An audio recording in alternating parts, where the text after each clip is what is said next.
तमाम चीज़ों को एक व्यवस्था देने में सिविल सोसाइटी की बड़ी भूमिका होती है। गिरिडीह जिले में लंबे समय से सिविल सोसाइटी की मांग की जा रही थी कि गठन हो, और बहुत खुशी की बात है कि पिछले कुछ महीने पहले यहाँ पर विधिवत रूप से एक सिविल सोसाइटी का गठन हुआ, जिसके अध्यक्ष यहाँ के प्रसिद्ध समाज सेवी उद्योगपति व्यवसायी निर्मल झुंझुनवाला जी हैं।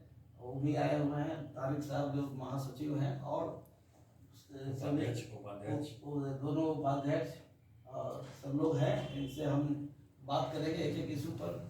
सबसे पहले हम आज परिचय दे दें। मैं दिलीप सिन्हा हूँ, और हमारे साथ हैं सुष्मिता गुड़िया जी हैं, और हमारे बगल में बैठे हैं सर से हम जानेंगे। सिविल सोसाइटी का हम लोगों ने निर्माण किया। हम लोग का सिर्फ उद्देश्य हंगामा खड़ा करना नहीं है, बल्कि समाधान करवाना है। जो यहाँ की जो जनता की समस्या है, गिरिडीह की जनता की जो समस्या है, उसका निदान कैसे निकले, इसके लिए हम लोग प्रयासरत हैं। परिचय सर अपना दे दीजिए। मेरा नाम लखनलाल हुआ। मैं सिविल सोसाइटी में उपाध्यक्ष का पद पर हूँ। हमारे इनके बगल में है सिविल सोसाइटी गिरिडीह के अध्यक्ष निर्मल झुंझुनवाला साहब। धन्यवाद दिलीप जी। सबसे पहले आपको हार्दिक शुभकामना देवभूमि न्यूज का यूट्यूब चैनल शुरू करने के लिए। और आपसे तो काफ़ी वर्षों से मेरा संबंध रहा है, और आपकी पत्रकारिता का मैं कायल हूँ। विशेष ज़्यादा तो बोलने के लिए हमारे और महासचिव महोदय, उपाध्यक्ष महोदय, सदस्य राम बाबू जी हैं। मैं सिंपल से अभी एक ही बात बता रहा हूँ कि शुक्रवार को बारिश हुई, आधा घंटा थोड़ी सी आंधी चली, पेड़ कुछ गिरे, ये हुआ वो हुआ, लेकिन बिजली व्यवस्था को क्या हुआ? शुक्रवार के बाद एक ग्रहण सा लग गया है।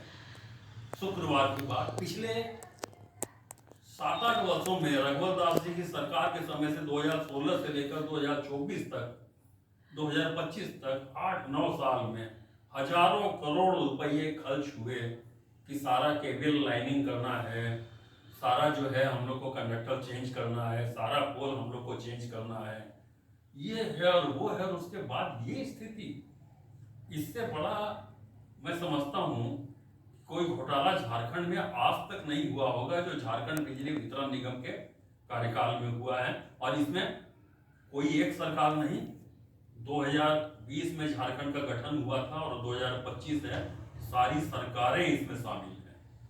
धन्यवाद।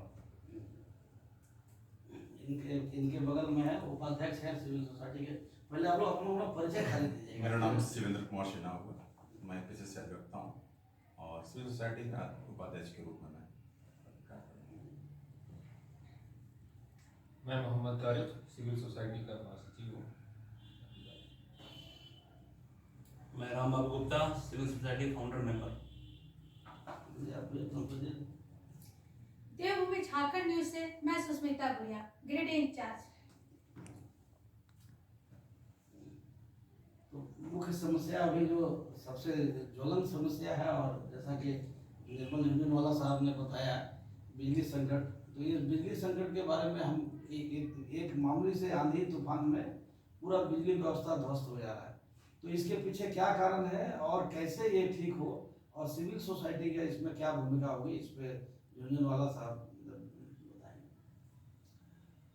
मैं 2 लाइन में ही इसमें कहना चाहूँगा कि बिजली विभाग से मैंने पिछले 10 साल में अनेक बैठक की।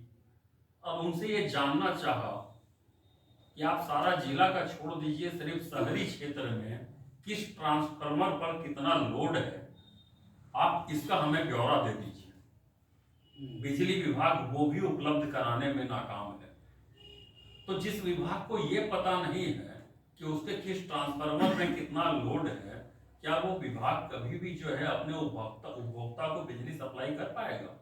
मेरी समझ में नहीं कर पाएगा।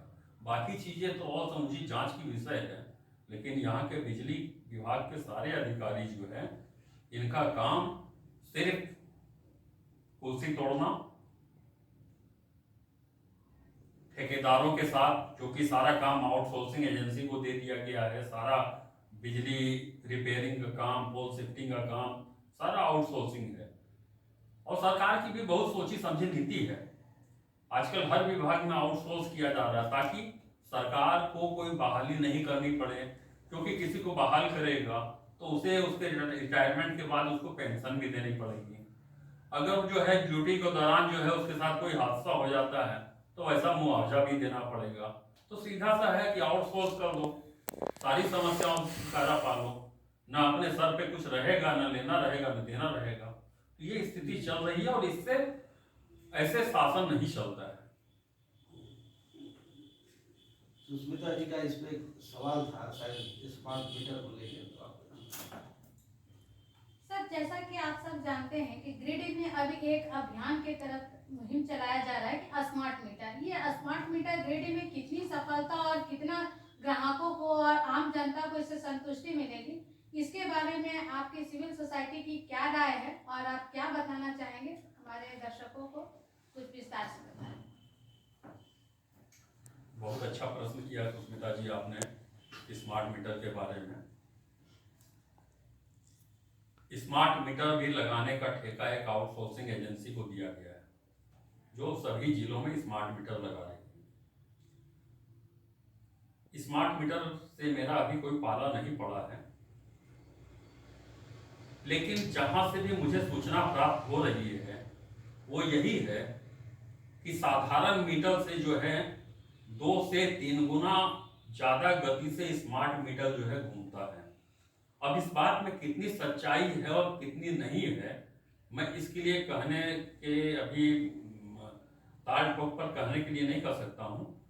अगर मेरे पास स्मार्ट मीटर आया तो मेरे पास ऐसा साधन है कि मैं उसको चेक कर सकता हूं कि दूसरे मीटर के बनिस्पत उस मीटर में कितना ज्यादा बिजली का बिल उठता है या नहीं उठता है। धन्यवाद। सर, इस पे तो मैं यही कहूंगी कि हमारे यहाँ कल ही ये स्मार्ट मीटर लगा के गया है, लेकिन एक दिन का जो आंकड़ा बता रहा है वो पुराने मीटर से कहीं ज्यादा लग रहा है। तो इसके बारे में आप क्या कहेंगे? सुष्मिता जी, कई जिलों से ऐसी खबरें आ रही हैं कि लोगों ने स्मार्ट मीटर को अपने यहाँ लगाने से मना कर दिया है और उस पर विभाग जो है कोई आप पर दबाव नहीं बना सकता है। आप कह सकते हैं कि अगर आपका मीटर खराब है तो पहले आप लिख के दीजिए कि मेरा मीटर खराब है, और मीटर खराब है तो मैं अपना मीटर जो है एक सिक्योर कंपनी का मीटर खरीदूंगा, आपके जो है MRT विभाग से उसको टेस्ट कराऊंगा और वो मीटर लगवाऊंगा। मुझे स्मार्ट मीटर नहीं लगाना, और आपको अगर लगाना है तो आप फिर प्रीपेड मीटर मेरे यहाँ लगाइए, मैं उसके लिए तैयार हूँ। ट्रैफिक सिस्टम गिरिडीह का ध्वस्त है, और आप शहर से लेकर गांव तक कहीं भी आप जाएंगे तो ट्रैफिक सिस्टम से, और बाहर भी लोग बड़ा मजाक उड़ाते हैं कि गिरिडीह में ट्रैफिक सिस्टम नहीं है, कोई पालन नहीं करता है, और कराने का जो विभाग है वो भी इस पर विशेष ध्यान नहीं देता है। और इसका कारण है कि गिरिडीह को हादसों का शहर या जिला कहा जाता है। बराबर रोज आप डेली आप देखेंगे तो कहीं ना कहीं आम हो गया, आम इंसानों को जान एकदम बेमौत लोग मर रहे हैं। इस पे जब सिविल सोसाइटी की ओर से बताएं तो। ताई साहब आप बोलिए। नमस्कार कृष्णा जी, एक बहुत ही अहम मुद्दा आपने उठाया है। मैं आए दिन अखबारों या न्यूज़ में मैं देखा करता हूँ, एक दिन भी ऐसा नहीं कि ना रहता है। कितने आंकड़े हैं, ये शायद सरकार भी इसको नहीं समझ पाती हो। बहुत सारे एक्सीडेंट इतने होते हैं इनकी आंकड़ा लोग रिकॉर्ड भी नहीं करते हैं, लेकिन घटना दुर्घटना तो हो रही है। अभी हाल ही में सरिया में बहुत ही मर्माहत घटना घटी है, जिसमें एक परिवार के एक लड़के, उनकी बहू और उनकी बच्ची तीनों एक साथ चले गए। सरकार नियम बनाती है, जनता को नियम पालन करना है। हम कहीं ना कहीं कहेंगे कि हम लोग नियम को सही तरह से पालन नहीं कर पाते हैं। आज जनसंख्या के हिसाब से सड़क हमारी वही रह चुकी है और जनसंख्या बढ़ी हुई है गाड़ियों की। हर घर में कहीं ना कहीं एक गाड़ी, 2 गाड़ी, 3 गाड़ी रखा हुआ है। और शहर तो छोड़ दीजिए, शहर के बाहर रोड पर भी जो ट्रैफिक नियम होना चाहिए उसका पालन नहीं हो पाता है, और ना ट्रैफिक नियम पालन कराने वाले कोई साधन वहां उनको उपलब्ध नजर आती है। तो कहीं ना कहीं एक प्रशासन का या ट्रैफिक पुलिस का ये फेल्योर है, और हम चाहेंगे कि सरकार इस पर जो है सो अहम भूमिका निभावे। केवल ये केंद्र सरकार की जिम्मेवारी नहीं हो सकती है, ये राज्य सरकार की भी जिम्मेवारी होनी चाहिए। और जो राज्य सरकार के द्वारा जो एजेंसी बहाल की गई है, वो एजेंसी मैं खुले रूप से कर सकता हूं, सिर्फ वसूली में लगे हुए हैं। नियम पालन कैसे होगा, कैसे करना है, उसका वर्कशॉप क्यों नहीं किया जाता है लोगों के बीच में, ताकि उसमें लोग में जागरूकता लाएं। बहुत सारे मुद्दे हैं लॉ में, लेकिन अभी मैं विस्तृत रूप से सारी बातें नहीं कर सकता हूं। लेकिन अगर सरकार और एजेंसी और पब्लिक चाहे तो ट्रैफिक सिस्टम में सुधार हो सकता है, और ये घटना दुर्घटना रुक सकता है। अतिक्रमण बहुत बड़ा मुद्दा है गिरिडीह के लिए, और शहर में तो कहीं भी चलना मुश्किल है, पार्किंग की कोई सुविधा नहीं है। ये तमाम बड़े मुद्दे हैं यहाँ के लिए, लोग काफ़ी प्रभावित हैं, और हमको लगता है कि लंबे समय से आप लोग इस मुद्दा को उठाते रहे हैं चैम्बर ऑफ कॉमर्स के माध्यम से और भी दूसरे प्लेटफॉर्म के जरिए। तो सिविल सोसाइटी का इसमें क्या मानना है, और क्या सिविल सोसाइटी की भूमिका इसमें? नमस्कार। जहाँ तक ट्रैफिक और सड़क जाम की स्थिति जो है गिरिडीह में, हम लोगों ने करीब 15 रोज पहले ये दोनों चीज़ें उठाई थी अपने उपायुक्त महोदय से भी और निगम आयुक्त से भी। वहाँ से हम लोगों को आश्वासन मिला कि विद इन 10-15 डेज हम लोग इसको एक बार रिपोर्ट करेंगे। आप लोगों के साथ एक बैठक होगी, चैम्बर ऑफ कॉमर्स के लोगों के साथ एक बैठक होगी। वो बातें बस बातें ही रहेंगी, अभी तक कोई बैठक तो तक नहीं बुलाया गया है कि सिविल सोसाइटी के लोगों को या चैम्बर ऑफ कॉमर्स के लोगों को बुलाया जाए और जो समाधान है वो कैसे निकाले, उस पर कोई डिस्कस हो, कोई चर्चा हो। ये उपायुक्त कार्यालय से निर्देश आया था, निर्मल भैया के पास भी आया था कि हम लोग सब बैठक करेंगे हम लोग मिलकर, और उसका जो सोल्यूशन होगा निकलेगा। गिरिडीह की सड़कों की बात करें तो ये तो सब्जी मंडी है, सड़क कहाँ है? आप कहीं भी सड़क हमको दिखा दीजिए कि सड़क है। हम सब्जी मंडी में चल रहे हैं, हमारी गाड़ियां सब्जी मंडी में चल रही हैं। ट्रैफिक वाले सिर्फ वसूली का काम करते हैं। निगम वाले आप जो बड़ा चौक से देख लीजिए, जो सब्जी मंडी लगती है छोटी दुर्गा तक, बाजाब्ता सरकारी वसूली हो रही है। उसमें सब्जी वालों से पर्ची काटते हैं निगम वाले। आम पब्लिक उससे उलझ नहीं सकती, वो तो सीधा बोलती है भाई हमें तो सरकार ने बिठाया है। ये बातें जब हम लोग निगम कार्यालय में बोलते हैं तो वो बोलते हैं कि बस इस पे देखा जा रहा है। इतनी जगह खाली है, हटिया में ही अगर लोगों को बैठा दिया जाए, उनको शिफ्ट किया जाए, उनको जगह दिया जाए, तो लोग वहां से सब्जी खरीद सकते हैं। लेकिन ये होगा नहीं, क्योंकि वसूली करनी है। 6 सब्जी मंडी बनाया, 6 सब्जी मंडी का ये पास हुआ है। 6 सब्जी मंडी बनाने का आज तक नहीं हुआ। एक सब्जी मंडी झारखंड मुक्ति मोर्चा कार्यालय के सामने मुक्ति बाजार में ही है, वो बन के टूटने के कगार पे पिछले 4 साल से बना हुआ है, आज तक उसका इस्तेमाल नहीं हुआ। मगधपुर की सब्जी मंडी है, हटिया है, अंटा बंगला है, बावन टोली में है, सब जगह है। लेकिन सरकार का ध्यान इस तरफ नहीं है, लोगों को परेशानी हो रही है। इस परेशानी का जवाबदेह किसको माना जाए? मेरे ख्याल से मतलब हम लोग तो परेशान हो चुके हैं इस मामले में। बातें उठा के लोगों को बोल के लिख के दिया है, उन्होंने आश्वासन दिया है, उपायुक्त ने आश्वासन दिया है, निगम कार्यालय ने आश्वासन दिया है, नगर आयुक्त ने आश्वासन दिया है कि हम लोग आपको बैठाएंगे, बुलाएंगे, सबको देखेंगे कैसे क्या करना। आज तक तो नहीं हुआ। अगला सवाल हम सुष्मिता जी से। सर, जैसा कि आप सब जानते हैं कि गिरिडीह शहर में 2 दिन अगर बिजली नहीं है, 1 दिन बिजली नहीं है, जैसा कि भैया ने अभी बताया कि बिजली अभी थोड़ी सी आंधी पानी आई, उसके वजह से बिजली गुल है। और अभी आज के डेट में 4 टाइम से पानी सप्लाई नगर निगम नहीं कर रहा। तो गिरिडीह के आम लोगों को क्या क्या परेशानी हो रही है और इससे उन्हें कैसे निजात दिलाती है निगम, इसके बारे में सिविल सोसाइटी की क्या भूमिका रहेगी और आगे ये क्या प्रयास करेंगे, इसके बारे में बताएं जरा।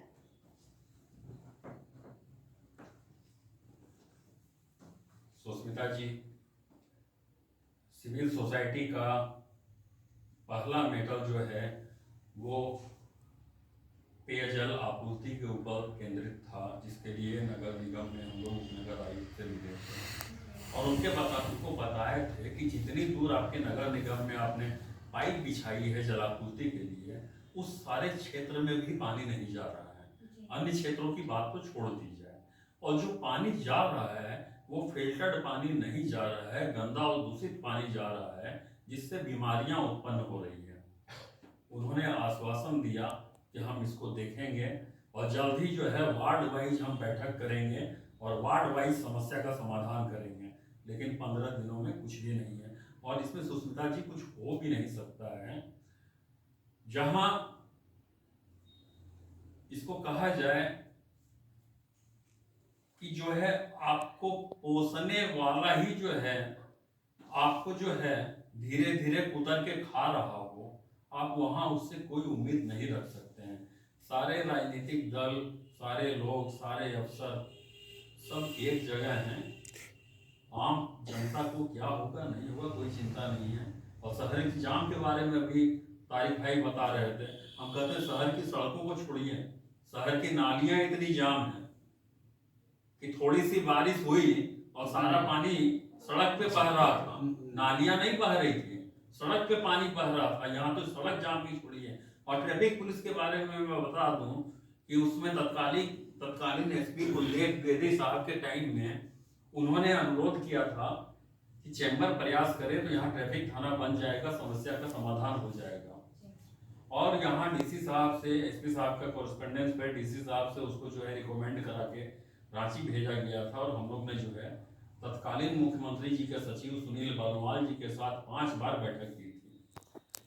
और आज मुझे उनकी बात याद आती है। उन्होंने कहा था कि क्यों आप अपने यहाँ ट्रैफिक थाना बनाना चाहते हैं, आप लोग और परेशान हो जाएंगे, आप लोग मत बनाइए।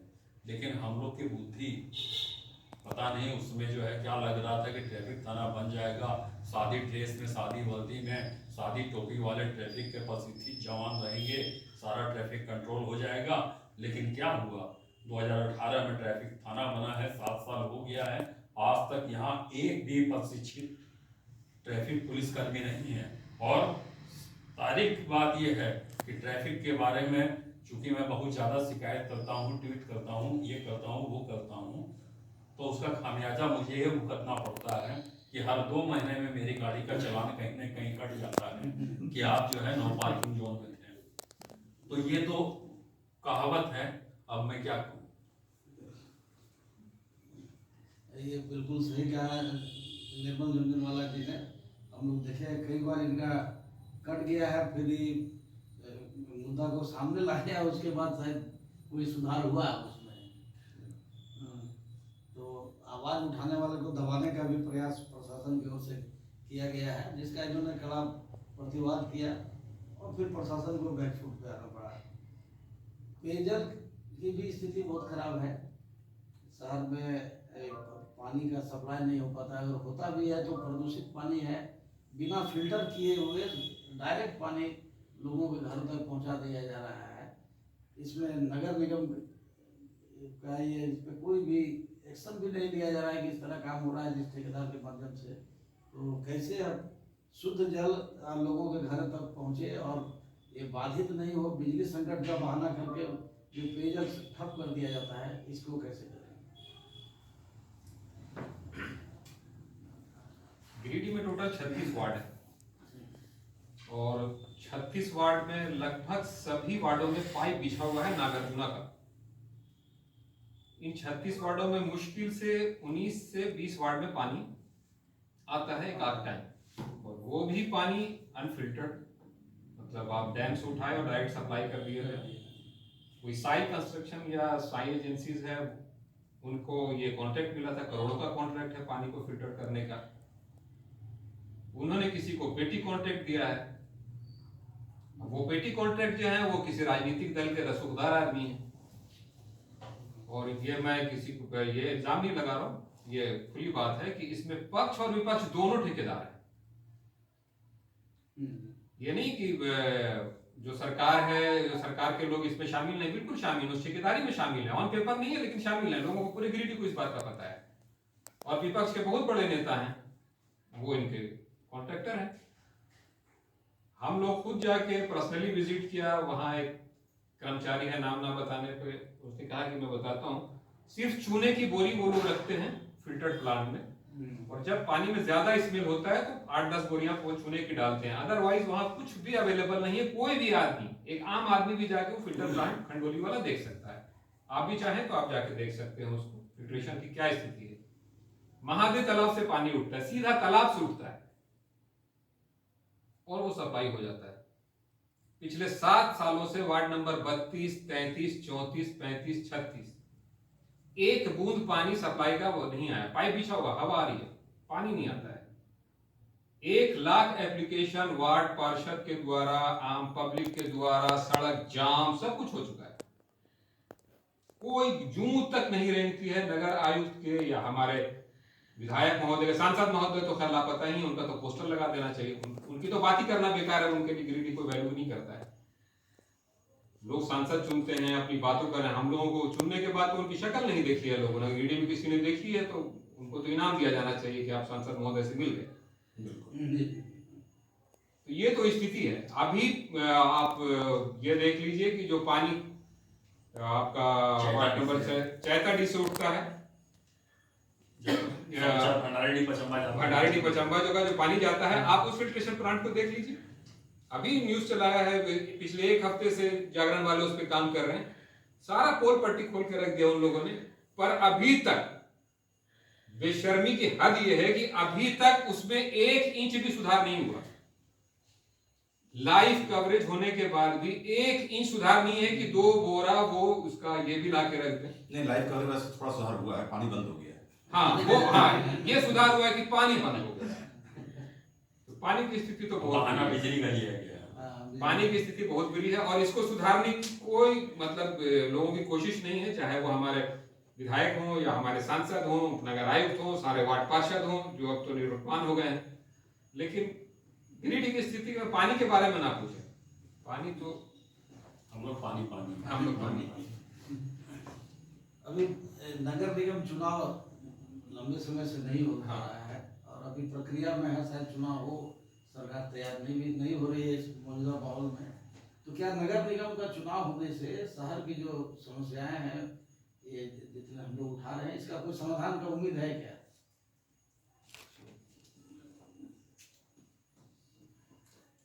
दिलीप जी, एक हास्यास्पद सवाल है ये। चुनाव हो, प्रतिनिधि चुने जाएं, सवाल यही उठती है कि अभी जो प्रतिनिधि चुने गए हैं वो भी चुनाव से ही चुने गए और अभी वो कार्यरत है। ठीक है, चुनाव होती रहेगी अपनी प्रक्रिया के अनुकूल। जो हमारे संविधान में व्यवस्था दी गई है उसके अनुकूल चुने जाएंगे, आगे भी चुने जाएंगे।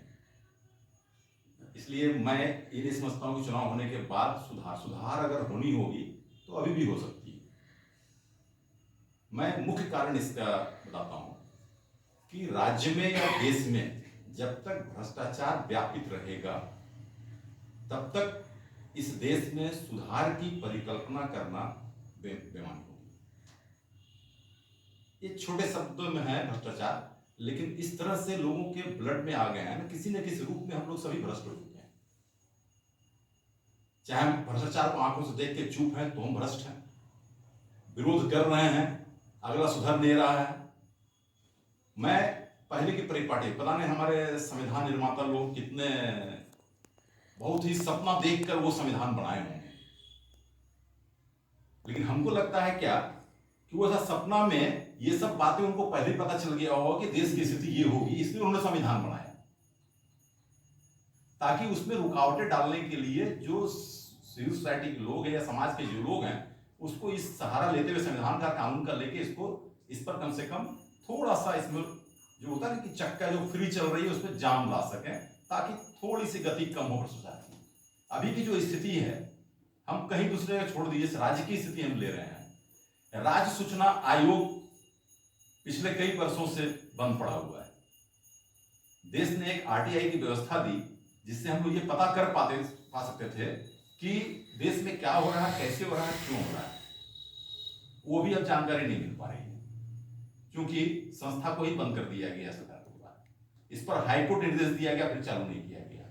इसीलिए जो परिपाटी पहले थी वो बहुत ही सुंदर परिपाटी थी, लेकिन आज के देश में हम कहेंगे कि बिल्कुल ऑटोक्रेसी है और हमारे जो चुने प्रतिनिधि हैं उनकी नहीं चल रही है। छोटे से जैसे नगर निगम इसमें इसमें दिलीप जी, मैं थोड़ा सा, मुझे लगता है कि शिवेंद्र भाई थोड़ा सा संकोच कर गए। गांधी जी बैरिस्टर थे और मुझे एक किस्सा याद आ रहा है कि एक गरीब आदमी के बेटे पर कोई कत्ल का इल्जाम आ गया था और गांधी जी ने उस ब्रिटिश काल में वो मुकदमा लड़ा था और उसके बेटे को जो है बरी कराया था। वो गरीब आदमी गांधी जी के पांव पकड़ लिया कि है महात्मा जी, आज तो आपने बचा लिया, आज के बाद ऐसा कुछ होगा तो कौन गरीब को बचाएगा। गांधी जी ने तब कहा था कि मैं नहीं तो मेरी तस्वीर काम आएगी, लेकिन हर आदमी जो है बचेगा, हर आदमी का काम है। हाँ, वो तस्वीर ही काम और आज तस्वीर ही काम आ थोड़ा वकील साहब ज़्यादा ले गए। हमारा ये कहना था कि अभी नगर निगम भंग है, नगर निगम बोर्ड जो है वो फंक्शन में नहीं है।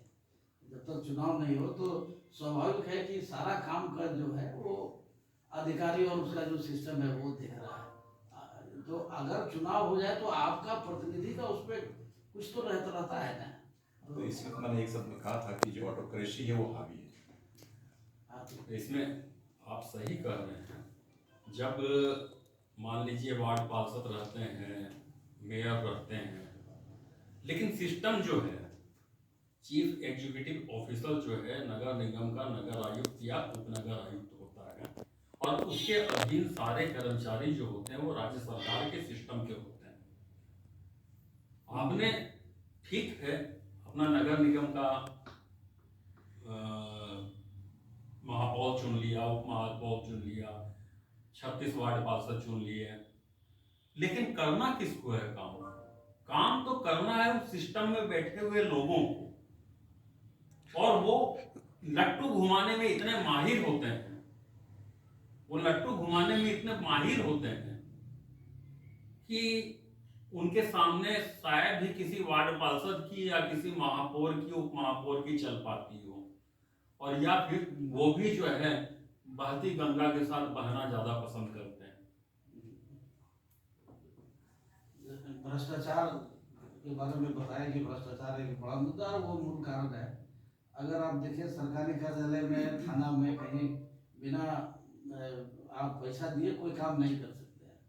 खुद झारखंड के मुख्यमंत्री ने एक सभा में धनबाद में कहा था कि थाना और ब्लॉक जो है वो दलाली का अड्डा है। वो उनके पार्टी का स्थापना दिवस पर एक बड़ा जलसा था, उसमें उन्होंने कहा था कि दलाली का अड्डा बन गया है थाना और ब्लॉक और अंचल कार्यालय। बिना पैसा दिए कोई काम नहीं हो रहा, विशेष करके जमीन में दाखिल खारिज ये सब पे ज़्यादा फोकस, और गरीब लोग रैयत जो है काफ़ी परेशान है। तो क्या कोई उनके इस मुख्यमंत्री के इस बयान के बाद कोई बदलाव आया? सिविल सोसाइटी के लोग हैं, आपका सीधा जुड़ाव रहता है जनता से।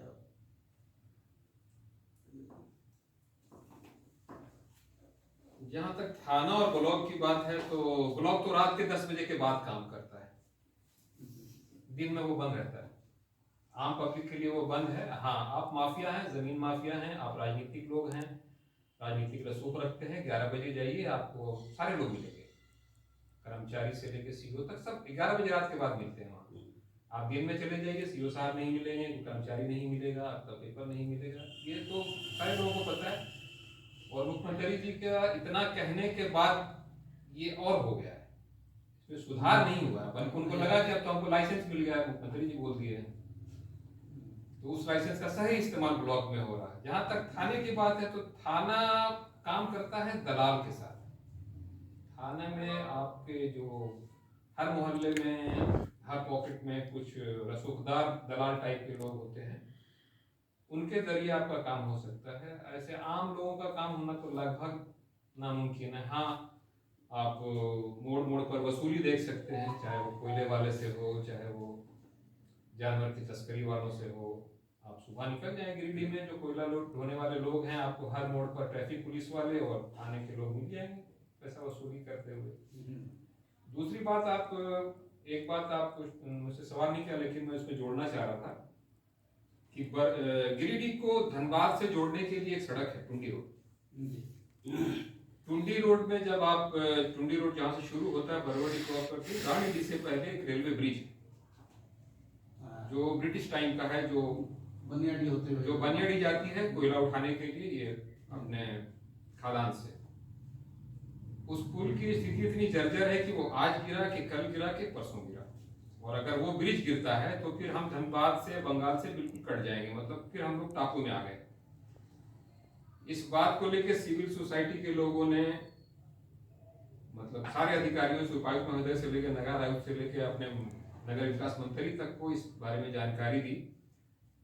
कोई रिस्पांस नहीं आया। उसके बाद हमारे जो मेंबर हैं श्री सुनील खंडेलवाल जी, उन्होंने इस पे आरटीआई लगाया। आरटीआई में ईस्टर्न रेलवे कहता है कि ये मेरा बनाया हुआ नहीं है, सीसीएल कहती है ये मेरा बनाया हुआ नहीं है, और एनएच कहता है कि मेरा बनाया हुआ नहीं है। तो अभी तक यही समझ में नहीं आ रहा है कि ये पुल बनाया किसने है या किसके अंडर में आता है। तो जब यही पता नहीं है तो उसको बनाएगा कौन? अब हम लोग कहां पर इसका आरटीआई डालें, किससे पूछें इस बारे में कि भाई ये आसमान से तो नहीं आया होगा किसी के अंदर। अभी तो उसको एनएच ही यूज कर रहा है और सीसीएल यूज कर रहा है, रेलवे, तीनों लोग यूज कर रहे हैं। वो कोयला ढोने के लिए यूज करते हैं, ये अपने ट्रांसपोर्टेशन के लिए यूज करते हैं, जबकि मंत्री जी का आवास उसके बाद ही है। अगर आज वो गिर जाता है तो मंत्री जी भी वाया डुमरी होके आना पड़ेगा उनको, या वाया यहाँ से होके गिरिडीह शहर आना पड़ेगा, उदनाबाद कांडे हो गया। अब इतना सेंसिटिव मामले में लोग कोई एक्शन नहीं ले पा रहे हैं, तो बाकी चीजों को तो आप बेहतर तरीके से जानते हैं। निर्मल जी, इस मुद्दा बहुत जोर शोर से उठाए थे, काफी हमको लगा कि मेहनत के मुख्यमंत्री का स्तर पे गए कि ढिबरा चुनने का, जो गाँवा तिसरी राजधानवा ये सब कोडरमा में था, कि ढिबरा चुनने का और कारोबार को पुनर्जीवित करने के लिए, तो उसका क्या डेवलपमेंट है, कुछ अपडेट अगर आए तो। बहुत दिलचस्प मामला है ये दिलीप जी। ढिबरा एक्चुअली जो है वो किसी भी तरह का मिलदल में नहीं आता है। बिहार माइका एक्ट में स्पष्ट रूप से है, 1948-49 का एक्ट है कि 6 स्क्वायर इंच से नीचे का माइका का टुकड़ा या ढिबरा जो है वो माइका के या किसी भी खनिज पदार्थ के रूप में नहीं है, वो ओवरबर्डन है। जैसे सीसीएल में ओवरबर्डन होता है या और किसी माइंस में ओवरबर्डन होता है। इसमें हम लोगों ने प्रयास किया था, और तब हमारे विधायक जी मंत्री नहीं थे, विधायक थे, और उन्होंने भी काफी हद तक प्रयास किया था कि ढिबरा को जो है जिसको कहा जाए वनोपज, वानिकी उपज, वनोपज, क्योंकि लाखों टन ढिबरा आज वन क्षेत्र में बिखरा हुआ है, तो इसको वनोपज के रूप में जो है इसको एक कोऑपरेटिव सोसाइटी बना के दिया जाए और जेएसएमडीसी के मार्फत जो है इसका जो है नीलामी किया जाए, ताकि छोटे बड़े व्यवसायी अपना काम कर सकें, लोगों को रोजगार मिल सके। लेकिन इसमें हमारे जो है कहते हैं ना कि काम करने की इच्छा रखने वाला और काम में अड़ंगा डालने की इच्छा रखने वाला, तो झारखंड सरकार के जो है भूगर्भ वैज्ञानिक कार्यालय से जियोलॉजिकल या जियोग्राफिकल क्या होता है, वहां के एक पदाधिकारी ने उसके लिख दिया नोटशीट में कि पहले इसकी जांच की जाए कि इसमें कोई एटॉमिक तत्व तो नहीं है। तो ये इसकी जांच हैदराबाद में होती है। उसके बाद इसका सैंपल हैदराबाद भेजा गया।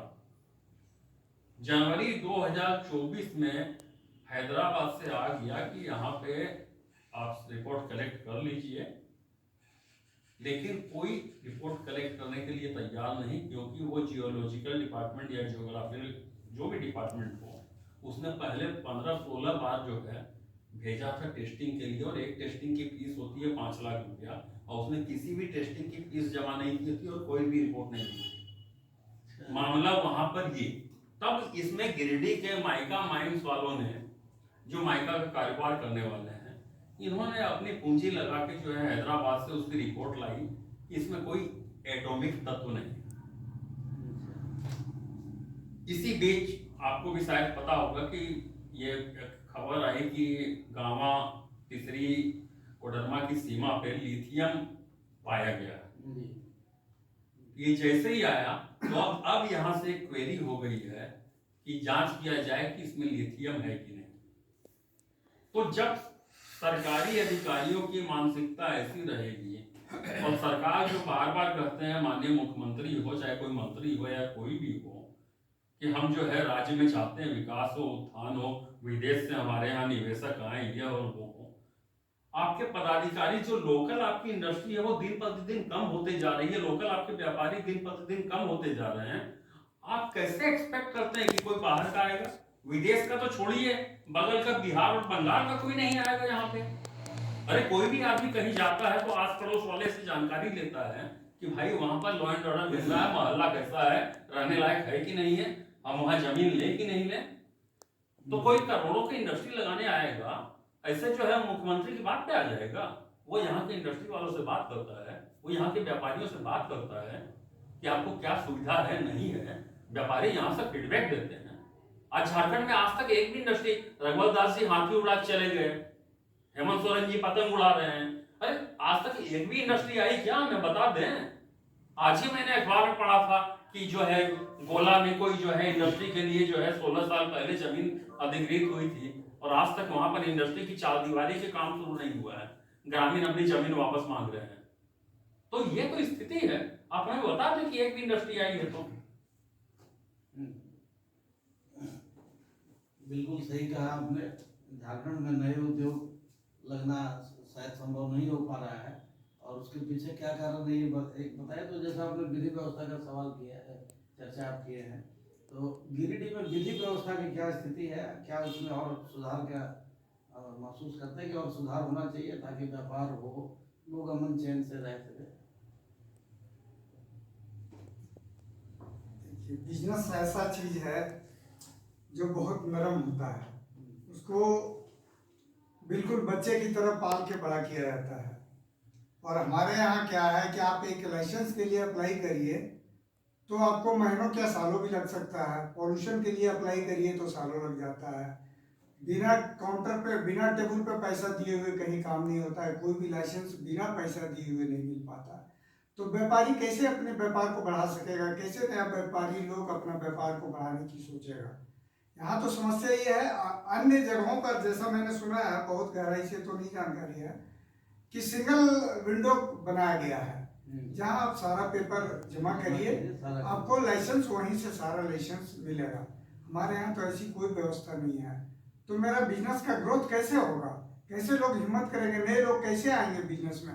आज हमारे झारखंड के जो युवा हैं पढ़ लिख कर दूसरे राज्यों में जा रहे हैं, 25,000 50,000 लाख की नौकरी कर रहे हैं, लेकिन यहाँ अपना व्यापार नहीं करना चाहते हैं। उसका कारण यही है कि यहाँ बहुत ज़्यादा समस्या है लाइसेंस लेने में। विधि व्यवस्था का अन्य तरह की कोई सरकार की तरफ से कोई सुविधा नहीं है। लोग बीटेक कर लेते हैं, MBA कर लेते हैं, दूसरे स्टेट जाके नौकरी कर रहे हैं, 25,000 50,000 लाख का नौकरी कर रहे हैं, लेकिन वो छोटा सा व्यापार यहाँ शुरू करने की हिम्मत नहीं कर पाते हैं।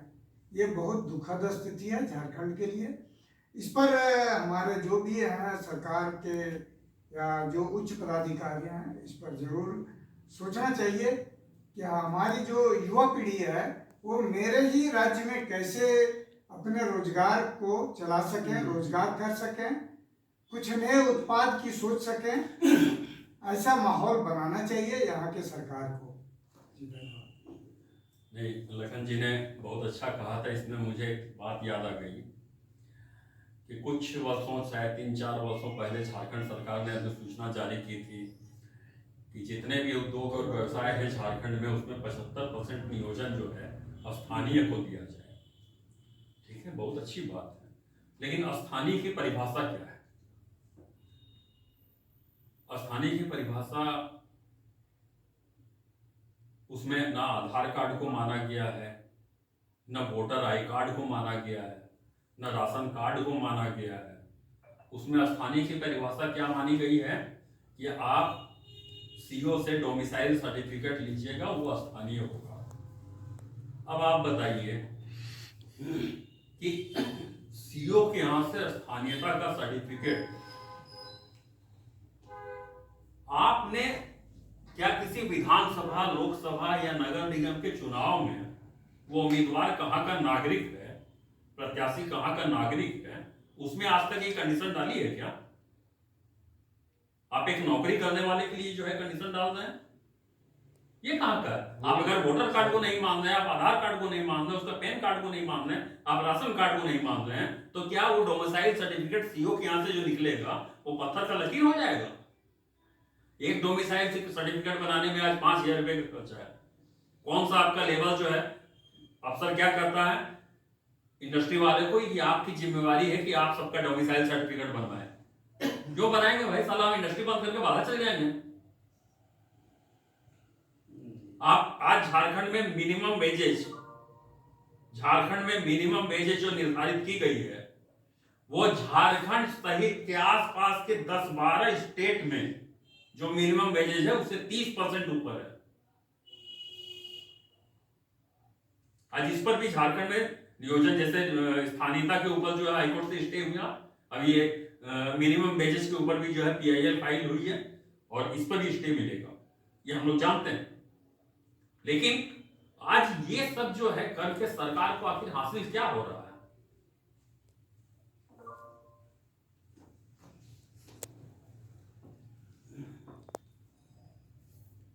और आप कोई गिरिडीह की समस्या वगैरह रखना चाहें?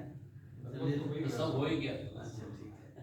तो अभी हम लोगों ने देखा कि किस तरह गिरिडीह में परेशानी है आम लोगों को, और इसके लिए सिविल सोसाइटी सामने आकर काम करना शुरू किया है अभी। और प्रशासन के हम लोगों ने एक बयान भी देखा था DC साहब का गिरिडीह के, कि उन्होंने कहा था कि हम सिविल सोसाइटी के साथ बैठक कर और इन समस्याओं को हल करेंगे।